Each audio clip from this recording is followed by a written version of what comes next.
My name is Sarah, and my life was turned completely upside down 3 months ago. It all began on a cold October night in the forest behind my house in Oregon, where I found a wounded being. If anyone had told me back then that I would be here today telling this story, I would have laughed. But after everything that has happened, after all that I've come to understand, I have to share it with you. The day it began was just an ordinary Thursday. I was a nurse at our small-town hospital, living alone since my divorce, and my biggest stress was figuring out how to pay the bills at the end of the month. My life was a predictable and, to be honest, a lonely routine. I'd wake up at 6, work a 12-hour shift, come home exhausted, watch some Netflix, and go to sleep. That was it. Every single day. On that particular night, around 11:30, I was in the kitchen making tea before bed when I noticed strange lights flashing outside. At first, I assumed they were headlights from a car lost on the rural road, but these lights moved differently. They danced in the air, rising and falling as if they were alive. My curiosity was stronger than my fear. I grabbed a flashlight and went out the back door.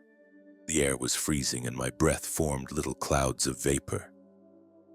The lights seemed to be drawing me toward the dense woods behind my property, so I followed. I walked for about 15 minutes, stumbling over branches and stones in the dark, when suddenly the lights just winked out. It was then that I heard a sound I will never forget. The sound was neither a moan nor a cry, but something in between. An expression of pain that struck me to the core. I aimed my flashlight toward the sound and I nearly dropped it. Leaning against the trunk of a giant tree was a humanoid figure about 5 feet tall.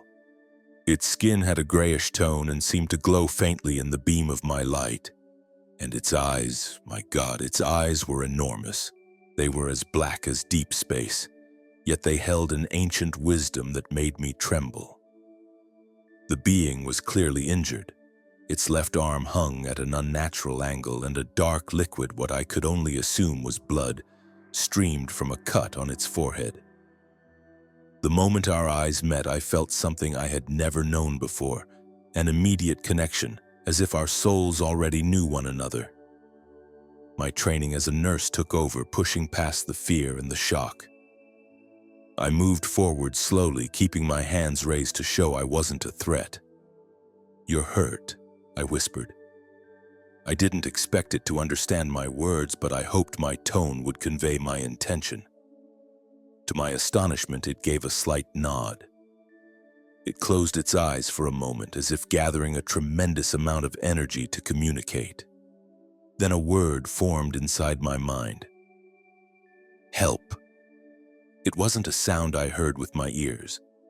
It was a communication that bloomed directly in my consciousness, as if the word itself had been gently placed inside my thoughts. And in that instant, I knew my life had changed forever. I glanced around the dark woods, my mind racing with the consequences of what I was about to do. What if someone found out? What if the authorities learned about this? But when I looked again into those eyes so full of pain and wisdom, I knew there was no choice. My own humanity, my compassion, wouldn't allow me to leave this being here to die. "I'll help you," I said softly. And in its eyes I saw what I could only describe as gratitude, just before it collapsed unconscious in my arms. To understand what happened that night and in the days that followed, you need to know a little about who I was before this extraordinary encounter. My name is Sarah Mitchell. I was 34 years old, a nurse for 12 of them, and divorced for 3. My life had become a series of gray days with little purpose beyond getting by. The divorce had left me shattered. My ex-husband, Mark, had left me for a younger woman from his office, telling me our life had grown monotonous and dull. His words echoed in my head every day. "Sarah, you've lost your passion for life," he'd said. "Living with you is like living with a ghost." And maybe he was right. After we separated, I moved to this small, isolated house in the Oregon mountains, far from Portland, far from the painful memories, far from everyone. I chose this place specifically so I could hide from the world. The house stood on a dirt road surrounded by miles of dense forest. My closest neighbor was nearly 2 miles away. I worked the night shift at the regional hospital, from 7 in the evening until 7 in the morning. This schedule suited the hermit I had become. I slept during the day and worked while most people were home with their families. It meant less social interaction, fewer questions about my personal life, and less time spent pretending I was okay. My colleagues at the hospital were kind, but I kept them at arm's length. I turned down every invitation for after-work drinks, for group lunches, for anything that might build a connection. I had constructed such a solid emotional wall around myself that at times I felt like I was suffocating behind it. At home, my routine was rigid. I would get back from my shift at 8 in the morning, take a shower, eat something simple, and then sleep until 5 in the afternoon. After waking, I'd have another quick meal, get ready, and head straight back to the hospital. The weekends were somehow even worse. I'd spend hours binge-watching shows just to fill the silent emptiness of the house. My mother would call every Sunday, her voice laced with worry about my isolation. "Sarah, you need to go out, meet new people, restart your life," she would say, with that maternal tone that was a perfect blend of affection and exasperation. I always told her I was fine, that I just needed time, that things would get better soon. They were lies I repeated so often I had almost started to believe them myself. The truth is, I had completely lost my sense of purpose. Wake up, work, sleep, repeat. It was like being trapped in an infinite loop of mediocrity. Even my work as a nurse, which once brought me satisfaction from helping people, had become purely mechanical. I did my job competently, but the passion was gone. That human connection, which had once been my main motivation, had faded away. Sometimes, during the silent hours of the early morning at the hospital, I'd find myself staring out the window, wondering if there was anything more to life than this empty existence. I'd look up at the stars and feel a hollowness in my chest, as if a vital part of me had died right alongside my marriage. At times, I would cry for no apparent reason, in the shower, in the car, on my way to work, or just sitting on the sofa. It was a deep, nameless sadness. This was more than just the pain of the divorce. It was something bigger, something more existential. It was the feeling that I was wasting my life just taking up space on this earth. My spirituality, which had once been so important to me, had vanished too. I stopped going to church. I stopped praying. I stopped believing there was any greater purpose for my existence. If there was a God, he had surely forgotten all about me, alone in that isolated Oregon forest. So that was me on that fateful October night. A lost, disconnected woman living on autopilot, with no hope that anything extraordinary could ever happen in her mundane life. If anyone had told me that in just a few hours I would come face to face with a being from another world, one that would completely change my understanding of life, the universe, and my own purpose, I would have suggested they see a psychiatrist. But as I would later learn, the universe has plans far bigger than our limited minds can imagine. And sometimes it's only when we've reached our lowest point, when we feel most lost and hopeless, that we are truly ready to accept the help we didn't even know we needed. Carrying an unconscious extraterrestrial being through a dark and treacherous forest was one of the most surreal experiences of my life. Despite being smaller than me, it was surprisingly heavy, as if its bones were made of a material much denser than our own. Every step was a struggle against low branches, loose rocks, and my own state of emotional shock. My heart was beating so hard I felt it through my whole body.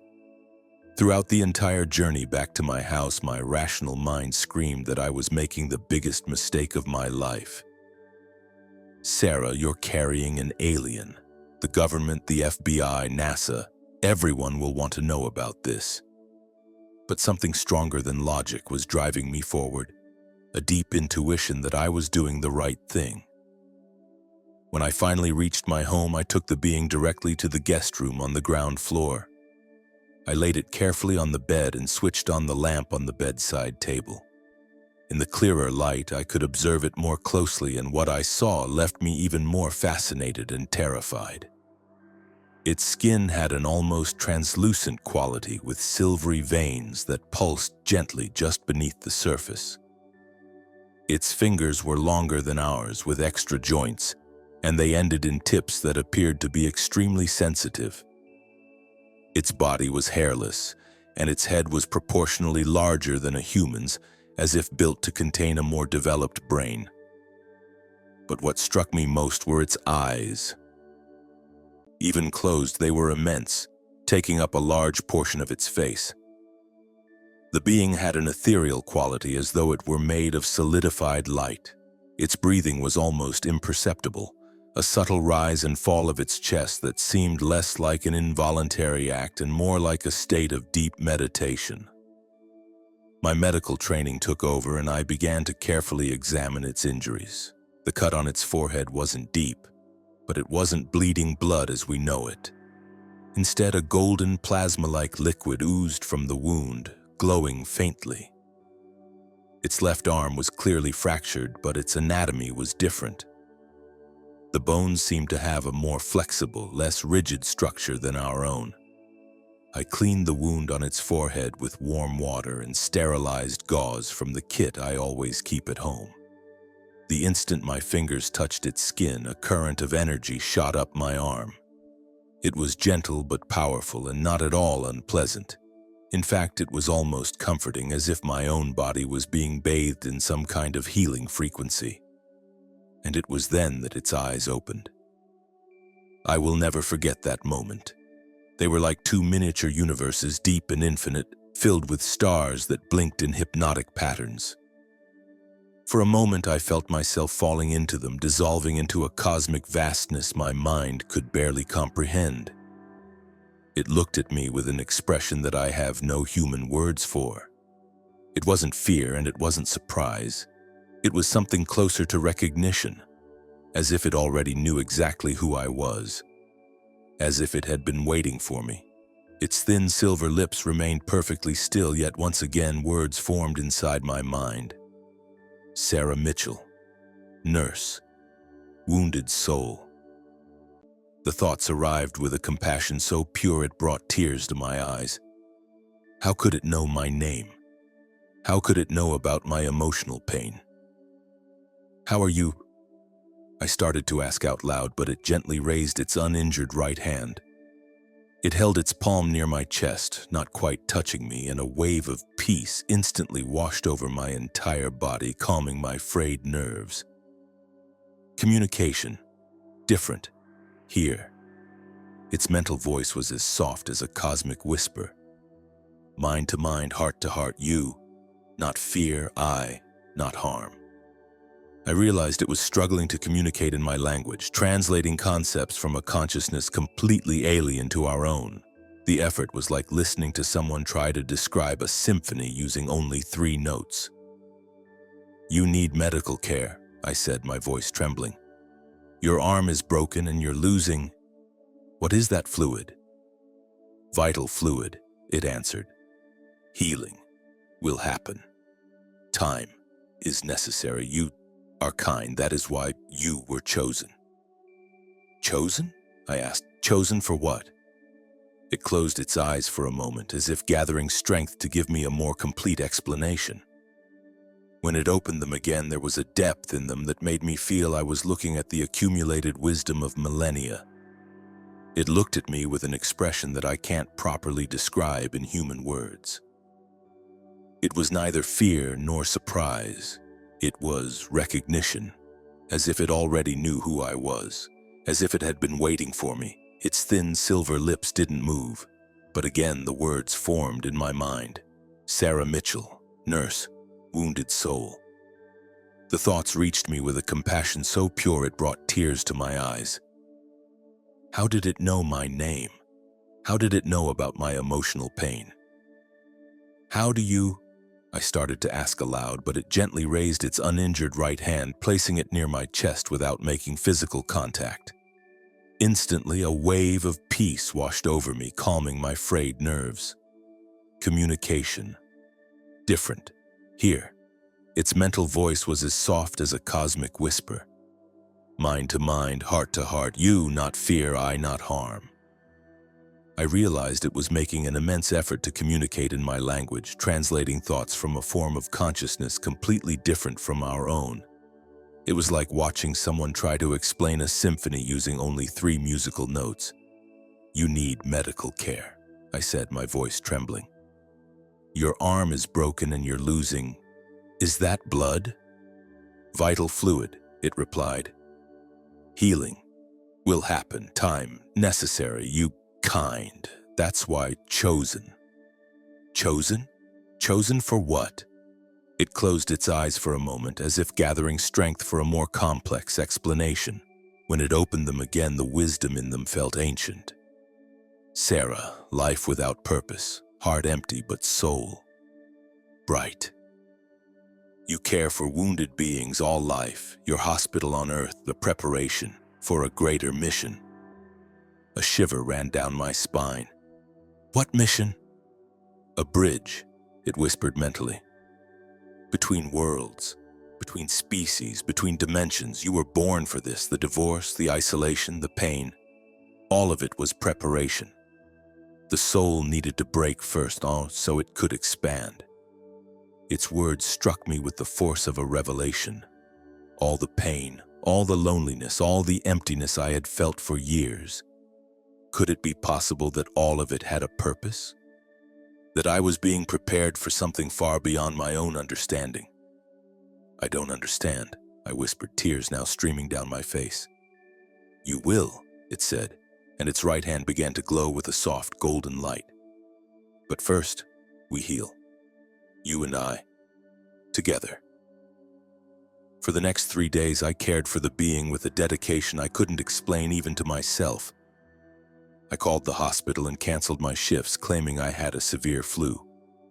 The lie made me feel guilty, but it was necessary. How could I possibly explain to my supervisor that I was nursing an extraterrestrial in my guest room? During that time, our communication gradually deepened. It told me I could call it Zephyr, explaining that this wasn't its true name, but simply the closest translation my human mind could process. True names are frequencies of light, it explained, not words. On the second day, while I was changing the compress on its arm, which was already healing at an incredible speed, Zephyr began to reveal things that would completely shatter my understanding of reality. Sarah, it said, its mental voice now stronger and clearer in my mind. You have questions. Why I am here. Why you were chosen. It is time for greater truths. I sat down in the chair beside the bed, my heart beginning to race. There was a solemnity in its communication that told me I was about to hear something extraordinary. My species is not merely alien. It communicated. We are what you might call ancient souls, beings who evolved beyond physical form long ago. But we chose to incarnate again for a specific mission. A specific mission? What kind? I helped Zephyr sit up, arranging the pillows behind its back. Its enormous eyes fixed on me with an intensity that made my stomach twist, not with fear but with anticipation. The Earth is at a critical moment, Zephyr explained. Humanity is at a crossroads. You can either evolve to the next level of consciousness, or you can destroy yourselves in ignorance and fear. My people were sent to be catalysts. Catalysts for what? To awaken dormant abilities in certain humans. You are one of them, Sarah. That is why you found me. It was not an accident. It was cosmic synchronicity. A tremor ran through my entire body. What kind of abilities? Energy healing, expanded perception, interdimensional communication, a connection to universal wisdom. All humans hold this potential. You have only forgotten how to use them. Zephyr extended its right hand toward me, and I instinctively placed my palm against its. The moment we touched, a wave of energy surged through me, but this was different. It was more than just a feeling of peace. It was as if 1,000 years of knowledge were being downloaded directly into my consciousness. I saw images of ancient civilizations. Atlantis wasn't a myth. It was a human society that had reached this very level of evolution only to destroy itself by using its power for domination instead of service. I saw visions of Egyptian temples where priests healed with nothing more than their hands, and of Tibetan monks communicating telepathically across entire mountain ranges. All of this, it was real? I asked, breathless. It was always real, Zephyr communicated. It was never lost, only sleeping. My species is here to awaken those who are ready. You are one of the first, Sarah, but you will not be the last. But why me? Why am I ready? Your pain, it communicated, is what broke down the walls of your ego. Your broken heart created an open space for universal love to enter. Your loneliness prepared you for a cosmic connection. Your work as a nurse trained you in unconditional compassion. All of it was preparation. Tears were streaming down my face as the understanding washed over me. All the suffering of the past few years, all the emptiness and the lack of purpose, it had all been a kind of spiritual training for this very moment. What is my mission exactly? I asked, my voice barely a whisper. First, Zephyr replied, you must learn. You must develop your abilities. Then you will teach others and create a network of those who are awakened. Each person you awaken will, in turn, awaken others, like ripples spreading in a lake of consciousness. What if I fail? I asked. What if I can't do this? For the first time, I saw Zephyr make a clear facial expression. It smiled, a smile that held such ancient wisdom and unconditional love that it made me cry even harder. Failure does not exist, it communicated. There is only experience. Every step is part of the path. Fear is natural, but it is unnecessary. You will not walk alone, Sarah. You will never be alone again. Will you stay here on Earth? Some of us will stay, others will return, but our connection is now eternal. Once a human mind touches a higher consciousness, a portal remains open. You can always contact us. How? Through deep meditation, through sincere prayer, in moments of absolute silence. When the ego falls silent, the higher self emerges. You will find us there, always. I was silent for several minutes, trying to process everything I had just heard. My entire life was being rewritten right in front of me. All my ideas about reality, about my purpose, about what was possible. Everything was expanding beyond what I could have imagined. When do we start? I finally asked. We have already started, it replied, its eyes shining with that cosmic light. The moment you chose to save me instead of run, that is when your transformation began. Now we move to the next phase. What's the next phase? A demonstration, it said simply. You need to see. You need to believe completely. Tomorrow we will show you what is possible. That night, after Zephyr fell into what seemed to be a deep meditative state, I was alone with my thoughts for the first time in 3 days. And it was then that the full reality of what was happening washed over me, a tsunami of doubt and fear. I sat on my back porch looking out at the forest where it all began, and the rational part of my mind, the part I had suppressed for days, started screaming. Sarah, you've gone completely insane, I whispered into the night. You are talking to an alien about cosmic missions and superhuman abilities. This is not real. It cannot be real. I started searching for other explanations. Maybe I'd had a nervous breakdown. Maybe the stress from the divorce, the isolation, the depression, maybe it had all finally pushed me into a full psychotic break. Maybe I was hallucinating all of it. The being, the telepathic conversations, the visions of ancient civilizations. My God, I need help, I murmured, burying my face in my hands. I'm probably in a hospital bed right now, imagining every last bit of this. I got up and went back to the guest room, and there it was, exactly where I had left it. Breathing softly, the silver light still pulsing beneath its translucent skin. Either this was real, or I was having the most detailed and consistent hallucination in human history. I stood there for several minutes, just watching, searching for any flicker or flaw that would prove my mind was making this up, but every detail held firm. It was solid.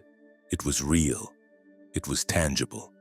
The weight of it in my arms as I carried it through the woods. The texture of its skin when I cleaned its wounds. The electric energy I felt with every touch. It all felt as real as anything else I had ever experienced. But even if it was real, that didn't mean I had to believe everything it was telling me. What if it was just a regular run-of-the-mill extraterrestrial with no special powers or cosmic missions? What if the talk of ancient souls and humanity's awakening was all just a fantasy, or worse, a manipulation? Sarah, a soft voice echoed in my mind. Zephyr was awake, watching me with those deep eyes. You are doubting. How can I not doubt? I shot back, my frustration boiling over. You're asking me to believe things that go against everything I've ever learned about reality. I am questioning my own sanity right now. Doubt is natural, it replied calmly. The human mind is programmed to reject the extraordinary. It is a survival mechanism that now limits your evolution. But what if you're wrong about me? I said. What if I'm not special at all? What if I'm just a divorced, depressed nurse who stumbled upon a wounded alien? Sarah, look at me, truly look. Reluctantly, I moved closer to the bed and met its gaze. The moment our eyes connected, I felt that sensation again, of falling into a cosmic vastness. What do you see when you look at me? It asked. I see you, I answered, hesitating. Deeper, beyond the physical form. What does your soul recognize in my soul? I forced myself to look deeper, past the alien features, past my own fear and confusion. And then, for a fleeting instant, I saw something else. I saw pure light, ancient and wise. I saw an unconditional love that transcended species and planets. I saw a soul that had chosen to take on a physical form in order to serve others. I see goodness, I whispered. I see someone who genuinely cares. Now look at yourself. In the mirror, it said, pointing to the one on the opposite wall. I looked at my reflection, and for a moment it was like seeing a stranger. But then, following Zephyr's guidance, I tried to see beyond my physical appearance, beyond the tired and wounded woman I believed myself to be. And for just a second, I saw a golden glow around my own silhouette. I saw a light emanating from my chest, pulsing in sync with my heart. I saw a soul that had lived through many incarnations, gathering wisdom and compassion with each life. Is this real? I asked, my voice trembling. It is more real than your physical body, Zephyr replied. The body is temporary. The soul is eternal. And your soul, Sarah, is very ancient and very wise. You have just forgotten. But even after that momentary vision, the doubts came rushing back. What if this is just wishful thinking? What if I'm only seeing what I want to see because my life is so empty that I need to believe I have some special purpose? Sarah, you fear your own power. This is very common. Humanity has been taught that it is small, insignificant, and separate from the divine. But the truth is the opposite, Zephyr continued. You are all fragments of creation itself. That sounds like a cosmic self-help book, I said, crossing my arms defensively. Then test it. it replied simply. Tomorrow, the demonstration. Not just pretty words, real evidence. If it is not true, you will be free to turn me over to the authorities. If it is true, a new life begins for you. What if I can't do it? What if I try and I fail miserably? Failure is impossible. How can water fail to be wet? How can fire fail to be hot? You will not be trying to become something. You will only be remembering what you already are. I sighed deeply, feeling the weight of all these new possibilities and responsibilities settling on my shoulders. I'm very scared, Zephyr. Fear is the gateway to courage. On the other side of fear, freedom is waiting. You have already endured so much suffering, Sarah. It is time to discover what it was all for. A long silence passed between us. Finally, I gave a reluctant nod. All right, I'll try to keep an open mind. But if this is some kind of trick or manipulation, then you will have learned a valuable lesson about discernment.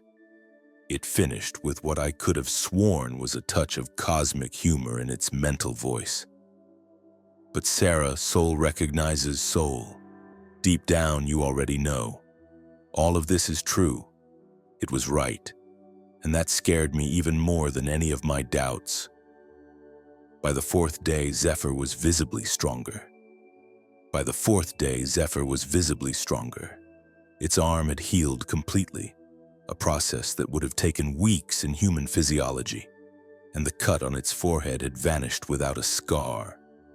It could now stand and walk around the room, although it still moved with care. Today, the demonstration, it announced in my mind first thing that morning. You need to experience, not just believe. What exactly are you going to show me? I asked, the doubts from the night before still fluttering in my stomach. First, we heal. Then you will see beyond the physical veil. Finally, you will connect with a higher consciousness. Heal what? You're already better. Zephyr looked at me with an expression of infinite compassion. Not my body, Sarah. Yours.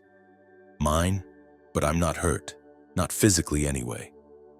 Soul wounds run deeper than wounds of the body, it explained. Emotional scars block the flow of your vital energy. Before you can awaken your abilities, we must heal these traumas.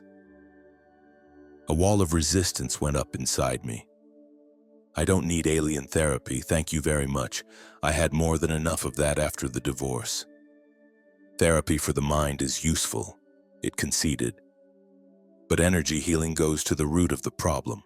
It removes blockages that words cannot reach.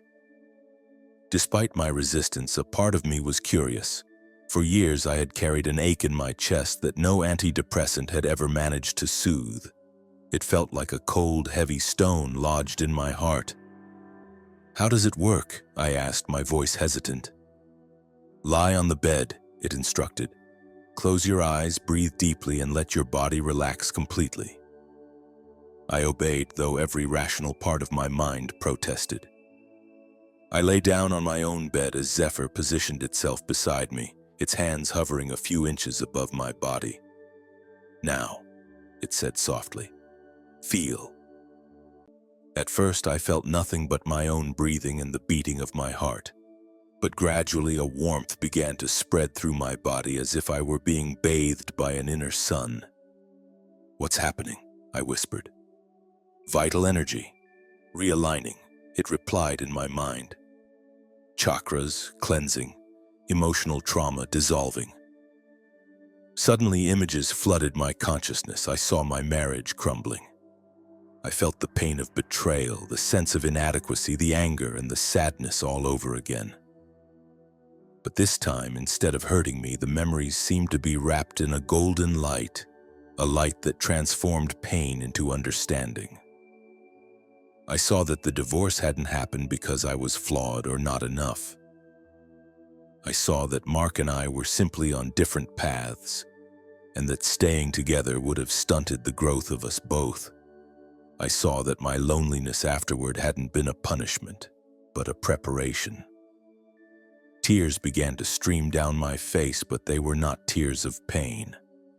They were tears of relief, of forgiveness, and of a deep, soul-level understanding. The cold stone I had carried in my chest for years was dissolving, melting like ice in the sun. "My God," I murmured, I can breathe.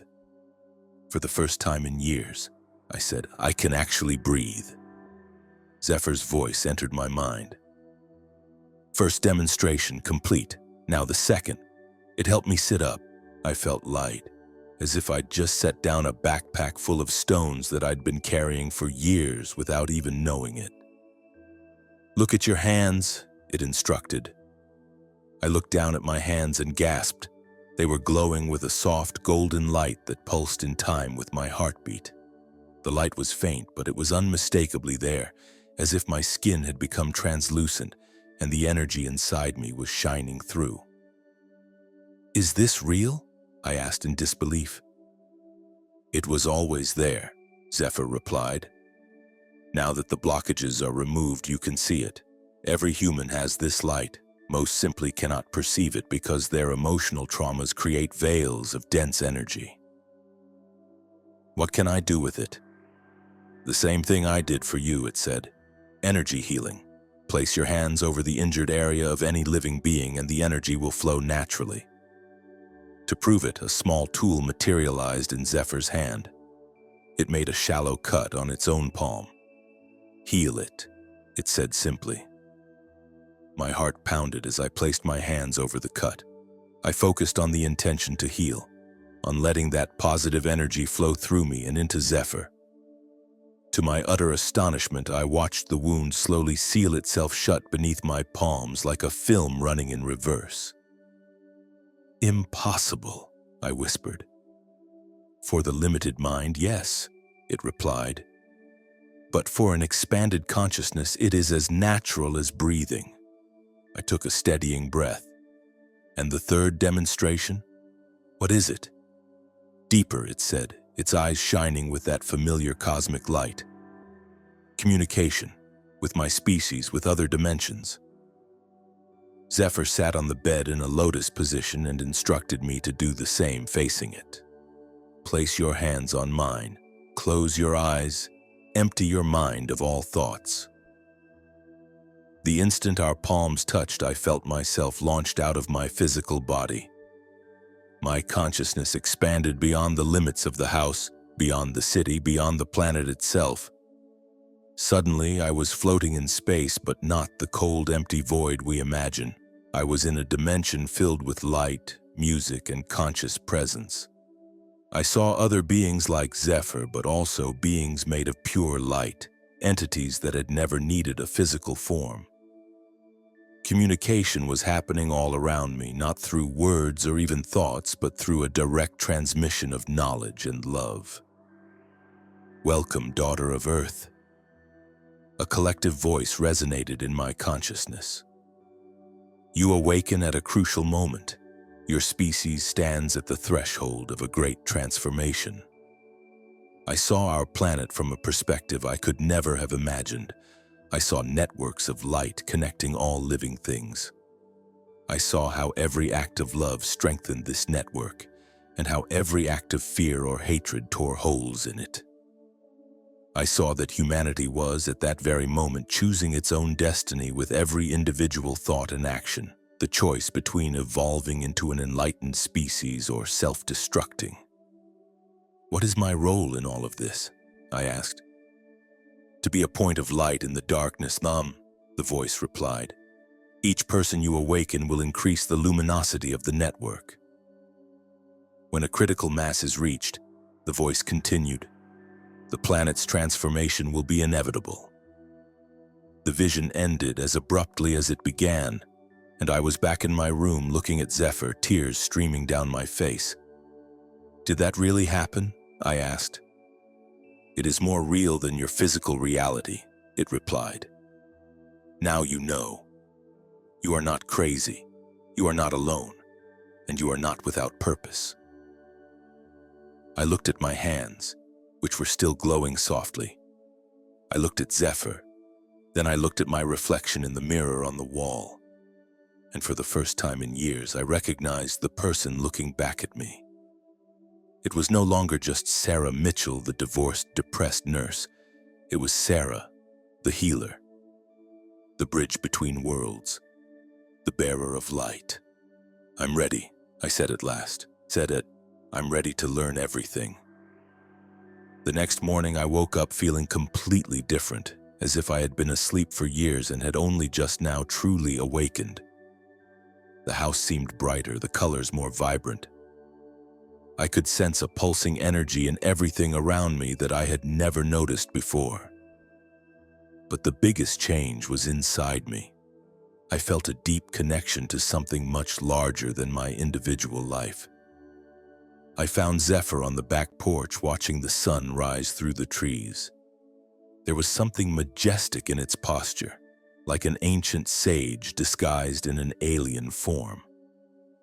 "Today, a final revelation," it said without turning, knowing intuitively that I was there.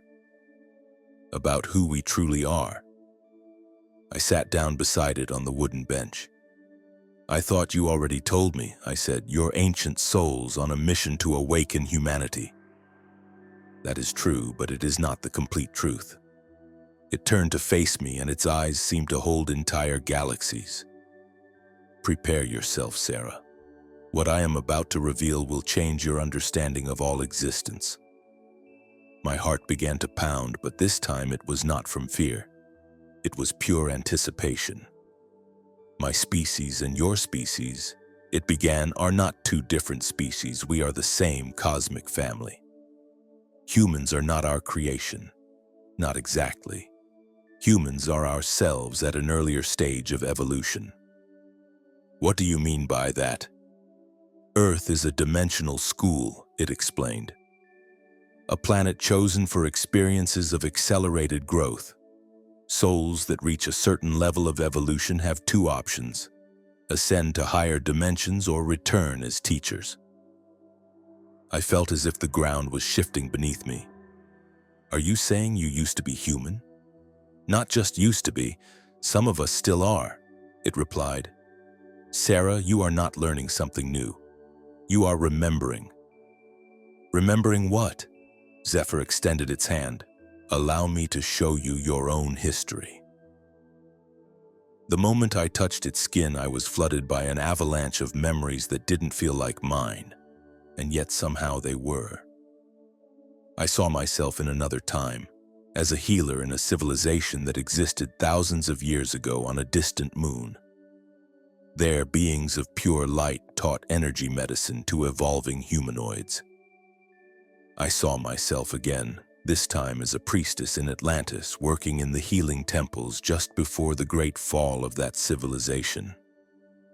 I saw myself as an entity of pure consciousness choosing to incarnate on Earth at this specific time, to help with the planetary transition. "This can't be real," I whispered, even though a part of me knew deep in my soul that it was absolutely true.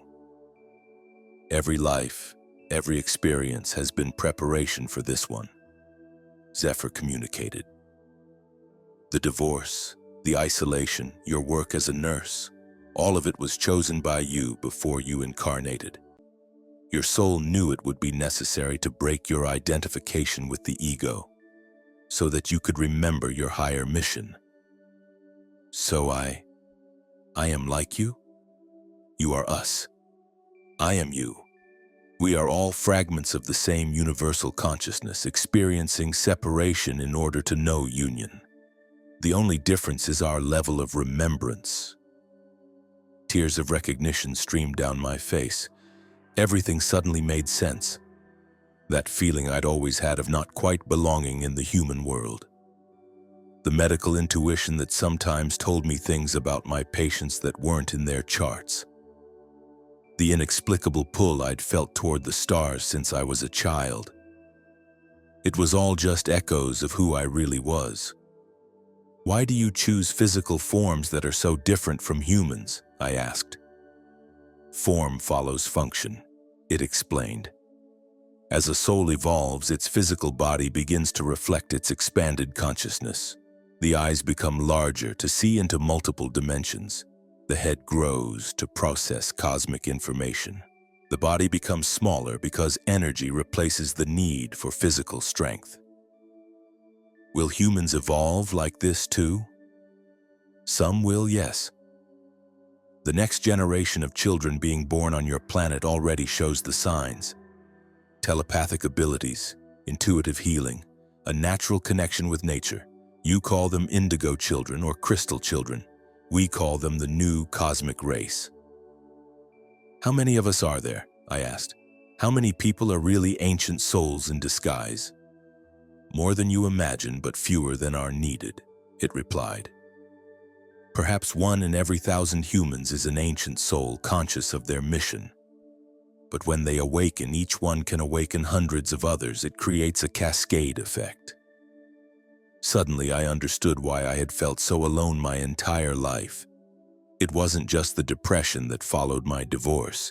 It was a kind of homesickness, a longing for a home that existed beyond the stars, a longing for the cosmic family I had temporarily left behind.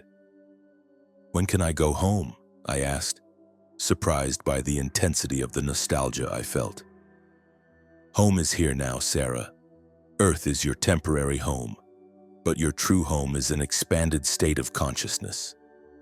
When your mission is complete, you will choose: ascend to the higher dimensions or remain as a guardian of the new Earth. The new Earth? The Earth after its transformation, Zephyr explained. A planet where all humans remember who they really are, where technology and spirituality work in harmony, where war, disease, and poverty no longer exist because the collective consciousness creates only love.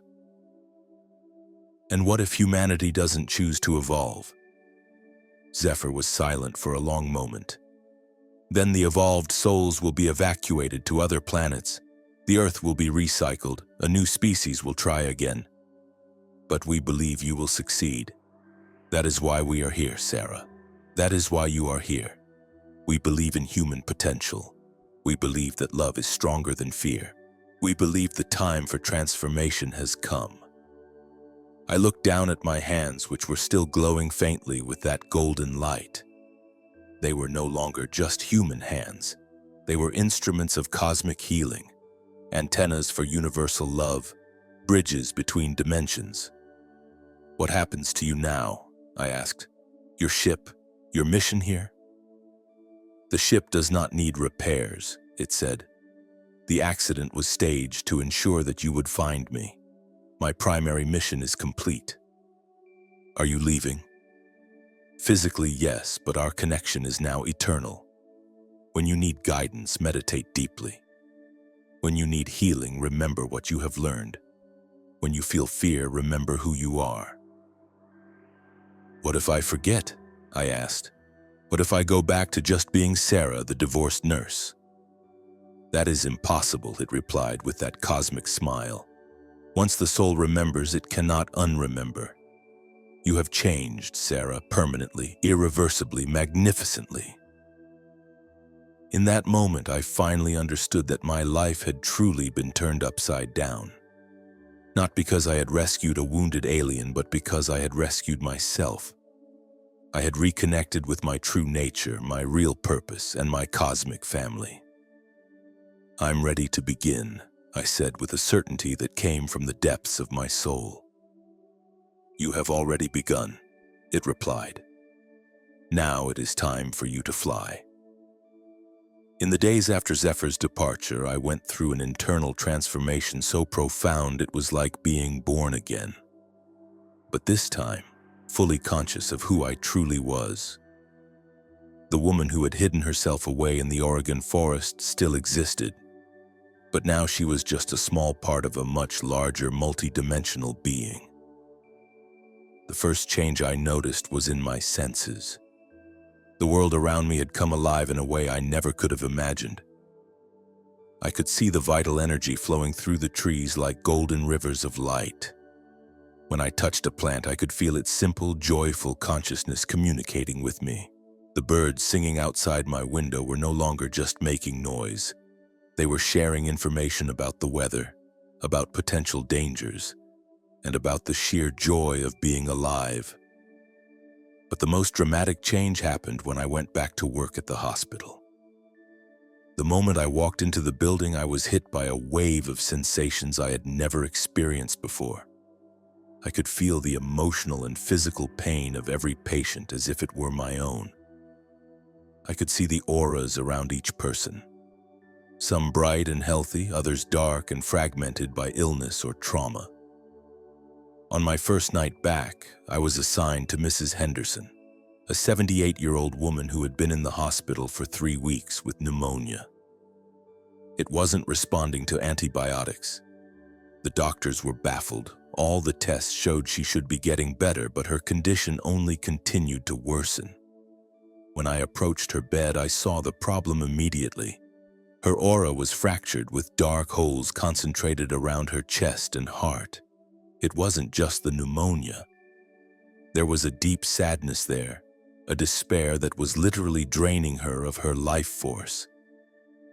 "Mrs. Henderson," I said gently, sitting down beside her bed, "how are you feeling today?" She looked at me with tired, tear-filled eyes. "Nurse Sarah," she said, "I just want to go home. I miss my husband. He passed away 6 months ago, and ever since then I feel like a part of me died with him." Suddenly I understood. It wasn't the pneumonia that was keeping her sick. It was unprocessed grief, survivor's guilt, and the fear of living on without the man she had been married to for 54 years. "May I hold your hand?" I asked. She nodded, and the moment our fingers touched, I channeled all the healing energy that Zephyr had taught me. But it was more than just energy. It was thoughts of love, of peace, and of the soul's continuation after physical death. "Mrs. Henderson," I whispered, "your husband isn't gone. He's okay. And he wants you to live. He wants you to heal and find joy again." I don't know how I knew it, but I did. I could feel the presence of his spirit in the room, sending love and encouragement to his wife. I shared this perception with her, not with words, but through the energetic connection between our hands. I watched as tears of relief streamed down her face. Her aura slowly began to mend itself, the dark holes closing, the golden light returning to her energy field. The next day, her pneumonia had improved dramatically. A week later, she was discharged, completely healed. That was just the first of many miracles that began to happen on my shifts. Patients with deep depression started to find hope after talking with me. Children with severe anxiety would calm down just by my being in the room. People in comas showed signs of improvement after I meditated by their bedsides. My colleagues started to notice. "Sarah, you're different," Dr. Martinez, the chief of medicine, said to me one afternoon. "Your patients are recovering at an extraordinary rate. What's changed?" How could I possibly explain? How could I tell him I'd discovered I was an ancient soul disguised as a human?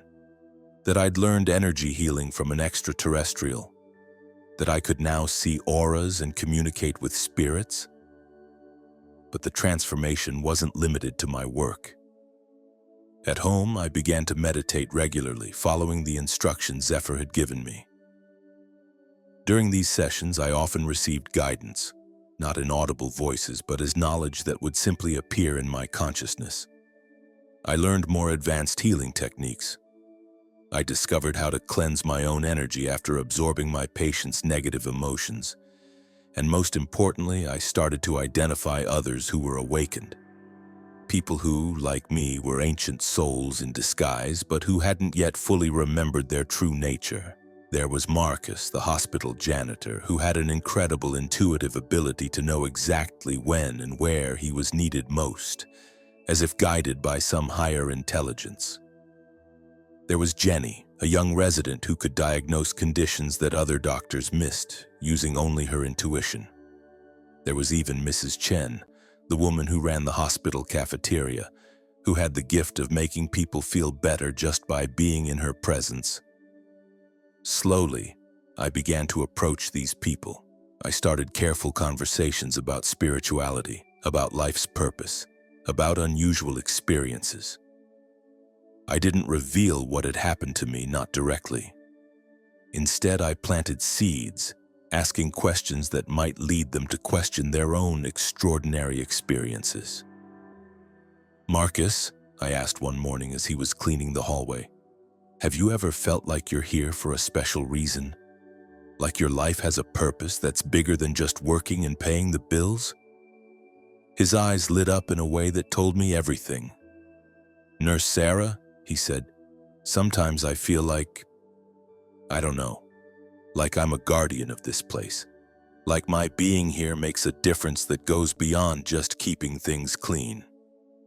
"What if I told you that you're absolutely right?" I replied with a smile.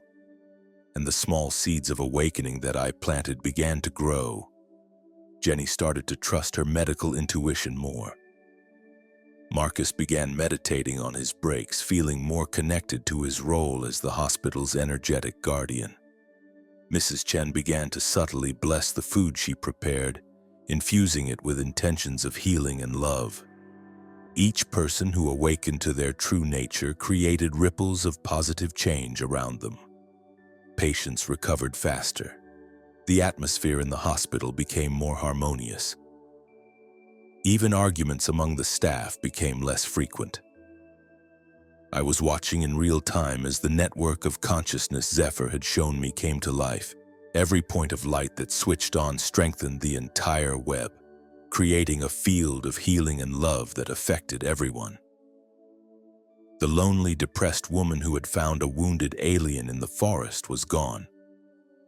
In her place was Sarah, the awakened one, the healer, the bridge between worlds. My life had been turned upside down, yes, but not destroyed. It had been completely rebuilt on a foundation of cosmic purpose and universal love, and this was only the beginning. 6 months after my encounter with Zephyr, my understanding of life, death, suffering, and purpose had been completely transformed. It was as if I had been living in a black and white version of reality, only to discover that the world had been in full color all along.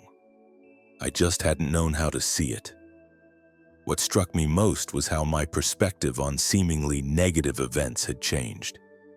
Before, I had seen tragedies, illnesses, losses, and suffering as the random cruelties of the universe. Now I understood that every difficult experience was an opportunity for accelerated growth, a chance for the soul to expand its capacity for compassion and wisdom. So when my mother called to tell me she'd been diagnosed with breast cancer, my first reaction wasn't despair as it would have been before. Instead, I felt a strange sense of peace, a certainty that this too was part of a larger plan. I traveled to Seattle to be with her during her treatment. What she wasn't expecting was to find a completely transformed daughter, not just emotionally, but energetically. The moment I saw her in the hospital, I immediately sensed that the cancer was just a symptom of something much deeper. Decades of repressed hurt, most of it related to my father who had abandoned us when I was a child. "Mom," I said, sitting beside her hospital bed, "can I ask you something? Did you ever manage to forgive Dad for leaving?" Her eyes immediately filled with tears. "Sarah, why are you asking this now? This isn't the time for—" "It's exactly the time," I interrupted gently. "The cancer is in your chest, near your heart. That's not a coincidence. Unprocessed emotions get lodged in the body and eventually they manifest as physical illnesses." Over the next few weeks, I worked with my mother. I offered her not just traditional emotional support, but also the energy healing I had learned. I helped her process decades of anger, resentment, and feelings of abandonment and inadequacy. It was a painful process, but a transformative one. "How do you know all of this, Sarah?" she asked me one afternoon after a particularly intense session in which she had finally managed to forgive my father, and more importantly, to forgive herself for all those years of bitterness. "I learned it from a very special teacher," I replied, smiling as I thought of Zephyr. "Someone who taught me that we're not just physical bodies having a spiritual experience." We're spiritual beings having a physical experience, and sometimes what seems like the worst thing that could possibly happen is actually exactly what we need in order to grow. My mother's cancer responded to treatment in a way the doctors called exceptionally positive, but I knew the real healing had happened on the emotional and spiritual levels first, allowing her physical body to simply follow suit. During my time in Seattle, I also had the chance to see how my new understanding of reality was affecting other parts of my life. My relationship with money, for example, had completely transformed. Before, I had lived with constant financial anxiety, counting every penny, worrying that I wouldn't have enough for an emergency. Now I understood that money was just another form of energy, and that energy flows naturally when we are aligned with our purpose. Without my even trying, financial opportunities began to appear. The hospital offered me well-paying overtime shifts. A patient whose son I had helped heal recommended me as a private weekend nurse for his elderly mother. Even some old investments I had forgotten about started to appreciate unexpectedly. It's like the universe starts conspiring in your favor when you're doing what you came here to do, I told Jenny, my colleague, who had become one of the first people I had managed to fully awaken. I feel the same way, she agreed. Ever since I started trusting my medical intuition, everything in my life has just flowed more easily. It's like I stopped swimming against the current and just started floating downstream. But perhaps the most profound change was in my understanding of relationships and love. Before I met Zephyr, I believed I needed another person to be whole. That romantic love was the key to happiness. The divorce had left me feeling broken, inadequate. Now I understood that true love begins with self-love and self-acceptance. I understood that every person who crosses our path is a mirror, reflecting the parts of ourselves we need to heal or celebrate. Relationships don't exist to complete us. They exist to help us grow and expand our capacity to love unconditionally. And strangely enough, as soon as I stopped desperately searching for a partner, I began to attract people who were much more aligned with my new frequency. I met a physical therapist named David who worked in integrative medicine at an energy healing workshop I decided to attend. Our connection was immediate and deep, but in a completely different way than anything I had ever experienced before. It wasn't a relationship based on need or lack, but on a mutual recognition between two souls on similar paths of service and growth. "It's funny," David said during one of our first conversations. "I feel like I've known you for a long time, not just in this life, you know." I smiled, remembering what Zephyr had taught me about souls who choose to incarnate together again and again to help each other evolve. "I know exactly what you mean," I told him. My understanding of work and career had also been radically transformed. Before, I had seen my job as a nurse as just a way to pay the bills. Now I understood that I had specifically chosen this profession even before I was born, knowing it would put me in direct contact with people at their most vulnerable, the exact moment when they are most open to transformation and healing. Every shift at the hospital became a sacred opportunity to serve, to be a channel for not just physical but emotional and spiritual healing. I began to see each patient not as a medical case, but as a courageous soul who had chosen a difficult experience in order to accelerate their growth. "You have completely changed the atmosphere on this ward," Dr. Martinez commented during a team meeting. "I don't know what you're doing differently, Sarah, but patient satisfaction rates have skyrocketed since you came back from your leave." "I just remind them that they're stronger than they think," I replied, "and that they're not alone." The most revolutionary understanding of all, however, was about death. Through my expanded connection with Zephyr and the other beings of light, I had come to understand that death is just a transition, like changing clothes or moving to a new house.